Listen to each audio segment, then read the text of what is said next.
साल 2006 में आई film door में उत्तरा बावकर ने एक बुजुर्ग महिला का किरदार निभाया जो रूढ़िवादी सोच को चुनौती देती है। इस फिल्म को क्रिटिक्स ने खूब सराहा, लेकिन कुछ रूढ़िवादी मुस्लिम संगठनों ने इस फिल्म के कुछ संवादों और दृश्यों को इस्लाम विरोधी बता दिया।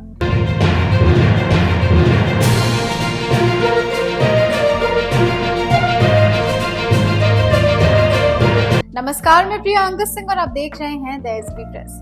उत्तरा बावकर ने इस फिल्म के प्रमोशन के दौरान खुलकर बात की थी। उन्होंने कहा कि कला का कोई धर्म नहीं होता, उनका किरदार एक सोच को दर्शाता है, कोई फतवा नहीं। इसके बाद कुछ जगहों पर फिल्म के पोस्टर्स फाड़े गए और उनके खिलाफ सोशल मीडिया पर एक अभियान चलाया गया, पर उनकी सोच को हिला ना सके। उत्तरा बावकर एक ऐसा नाम जिसने भारतीय रंगमंच, सिनेमा और टेलीविजन को नई ऊंचाइयों तक पहुंचाया, जिनका निधन भारतीय कला जगत के लिए एक अपूरणीय क्षति साबित हुआ। आज उनकी पुण्यतिथि पर हम उन्हें नमन करते हैं। उत्तरा बावकर का जन्म 1944 में महाराष्ट्र के एक मध्य वर्गीय परिवार में हुआ था। शुरुआत से ही उन्हें अभिनय में रुचि थी। उन्होंने नेशनल स्कूल ऑफ ड्रामा से स्नातक किया और वहीं से उनके अभिनय की यात्रा शुरू हुई। थिएटर उनके जीवन का अहम हिस्सा बन गया। नगमंडला, अंधायुग, तुगलक, गिरीड कर्नाड और महाश्वेता देवी जैसे नाटकों में उनके अभिनय को दर्शकों और आलोचकों दोनों ने सराहा, लेकिन उनकी असली पहचान बनी तमस और रुको मत, बंद करो जैसे धारावाहिकों से। उत्तरा बावकर ने बॉलीवुड में भी कई अहम किरदार निभाए। डोर, मम्मो, सारांश, उत्सव जैसी फिल्मों में उनका अभिनय कमाल का रहा, लेकिन ये सब उनके अभिनय का सिर्फ एक पक्ष था। दूसरा पक्ष विवादों से भरा था। 1987 में दूरदर्शन पर प्रसारित हुआ भीष्म साहनी का उपन्यास आधारित धारावाहिक तमस। इस धारावाहिक में उत्तरा बावकर ने एक हिंदू महिला का किरदार निभाया जो दंगों की पीड़ा से जूझती है।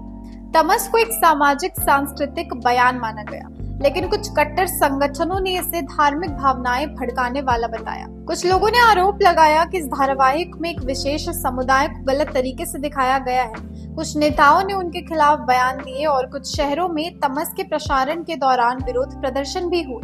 उत्तरा बावकर ने हालांकि अपने रुख से कभी समझौता नहीं किया। थिएटर की दुनिया में उत्तरा बावकर को एक निडर अभिनेत्री माना जाता था। उन्होंने सामाजिक मुद्दों पर आधारित कई नाटकों में काम किया।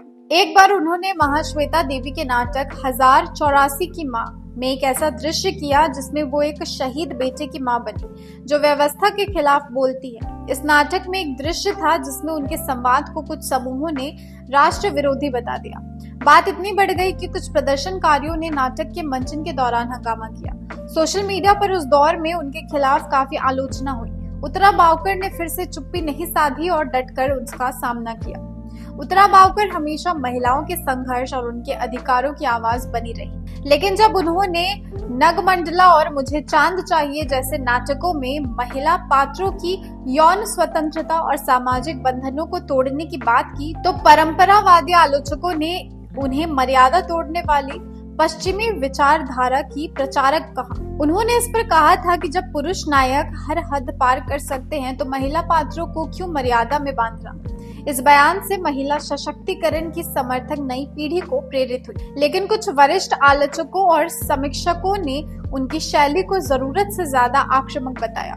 अपने जीवन के आखिरी वर्षों में उत्तरा बावकर ने अभिनय से थोड़ी दूरी बना ली, लेकिन थिएटर से उनका रिश्ता कभी नहीं टूटा। वो पुणे में रहकर थिएटर कार्यशालाओं में भाग लेती रही, युवा कलाकारों को मार्गदर्शन देती रही और खुद भी समाज के मुद्दों पर नाटक लिखती पढ़ती रही। 12 अप्रैल 2023 को उत्तरा बावकर ने इस दुनिया को अलविदा कह दिया। लंबी बीमारी के बाद उन्होंने पुणे में अंतिम सांस ली। उनकी मृत्यु की खबर सुनकर कला जगत में शोक की लहर दौड़ गई। उत्तरा बावकर आज हमारे बीच नहीं है, लेकिन उनकी कला, उनका साहस और उनका योगदान अमर है।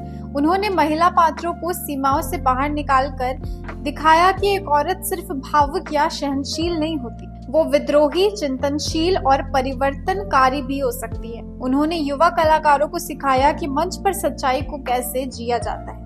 आज हम उनकी पुण्यतिथि पर उन्हें श्रद्धांजलि अर्पित करते हैं और नमन करते हैं। अगर आपको ये वीडियो अच्छी लगी हो तो इसे लाइक करें, शेयर करें और इसी तरह के और अपडेट्स के लिए बने रहे हमारे चैनल द एसबी प्रेस के साथ। धन्यवाद।